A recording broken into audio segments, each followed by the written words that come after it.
আমরাও একটা মেয়ে আছি, আমাদেরও স্বাধীনতা চাই। এই বাংলাদেশে মেয়েদের কোনো স্বাধীনতাই নেই। আমি তো এখানে ছিলাম না, আমি নিজের শ্বশুর বাড়িতে ছিলাম। রাত 2টা 30 মিনিটে সে ঘর থেকে বের হয়েছে প্রসাব করার জন্য।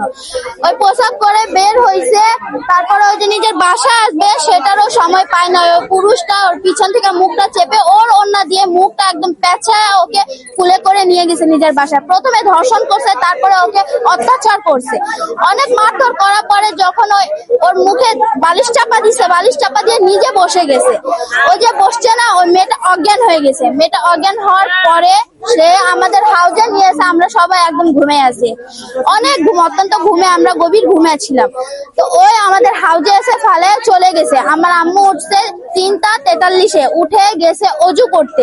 অজু করতে গিয়ে ওই ডাক দিতেছে, ইয়াসমিন আপা আমাকে বাঁচান। আমার আম্মু বলছে, কে রে তুই এখানে কেন? ওই বলছে, লামিয়া মেয়েটা বলছে যে আপা আগে আমাকে বাঁচান, আমি সব ঘটনাটা বলতেছি। আমার আম্মু ওকে উঠাইছে, উঠায় আমার মামিরা সবাই কাপড় চোপড় চেঞ্জ করছে। ওর তারপর ওই নিজের বক্তব্যটা দিছে, বলছে যে এরকম ঘটনা আমার সাথে ঘটছে। এখন মূল ঘটনা হয়েছে, ওর যে শাস্তি আমরা চাই, ও শাস্তিটা জনগণের সামনে হওয়া উচিত।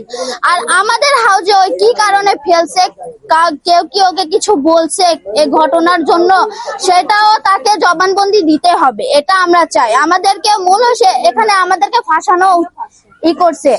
এখন যদি ও জীবিত না থাকতো, মরে যেত, তাহলে আমরা তো মার্ডার কেসের আসামি হয়ে যেতাম। এলাকার কেউ আমাদেরকে ছাড় দিত না, সরকারও আমাদেরকে ছাড় দিত না, আমরা তো সবাই ফাঁসি হয়ে যেতাম। আমরা ওর ফাঁসি না হওয়ার বদলে আমরাই ফাঁসিতে ঝুলে যেতাম।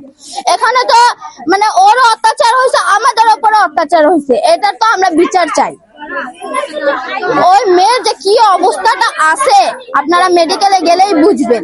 আমরা এখানে শুনতেছি, আমরা এখনো মেডিকেলে যাইনি, কিন্তু ওর আব্বুরা বলছে ওর ব্রেনে রক্ত জমে গেছে, ওর পুরো শরীরে রক্ত জমে যাইতেছে।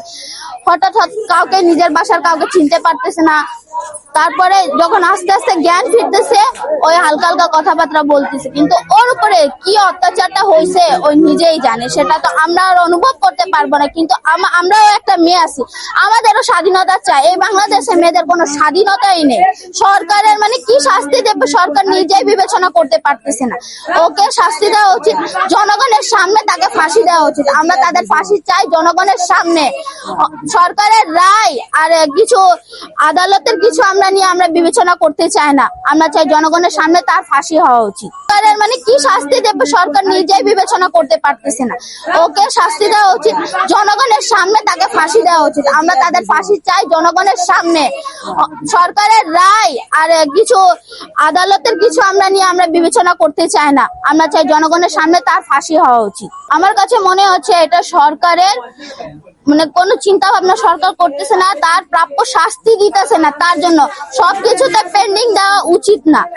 এগুলো যে মানুষ করতেছে, খারাপ কাজগুলো যে করতেছে, মার্ডার আর শিশু নির্যাতন, এই দুইটার আমি চাই জনগণের সামনে ফাঁসি হয়, যাতে মানুষ একটা ক্রাইম করার আগে 10 বার ভাবে যে তার জীবন যদি আমি খারাপ করতেছি, তাহলে আমার জীবনে এখানে খারাপ হইতেছে, আমি তো আর দুনিয়াতে থাকবো না। কিন্তু তারা, আসামিরা তো এটা ভাবতেছে না। তারা ভাবতেছে আমরা ক্রাইম করে দিতেছি, তারপরে তো আমরা জামিনে চলেই আসবো, হয়তো 1 বছর 2 বছর 3 বছর জেল খাটবো, কিন্তু আমরা তারপরে তো চলেই আসবো। তাদের মানে জেলের জন্য কোনো ভয়ই নাই, জীবনের তাদের কোনো ভয় না। তারা ভাবতেছে আমরা তো জামিন পেয়ে বের হয়েই যাব। তার উচিত জনগণের সামনে ফাঁসি দেওয়া। আমি এটাই চাই, জনগণের সামনে তার ফাঁসি হোক। শুধু এই লামিয়ার না, যত শিশু নির্যাতনের আসামি আসে তাদের জনগণের সামনে ফাঁসি দেওয়া উচিত। একজনের আমি বলবো না, আমি সব আসামিদের ব্যাপারেই বলবো, আর আমি সব বাচ্চার উপর নির্যাতনের ব্যাপারেই বলবো।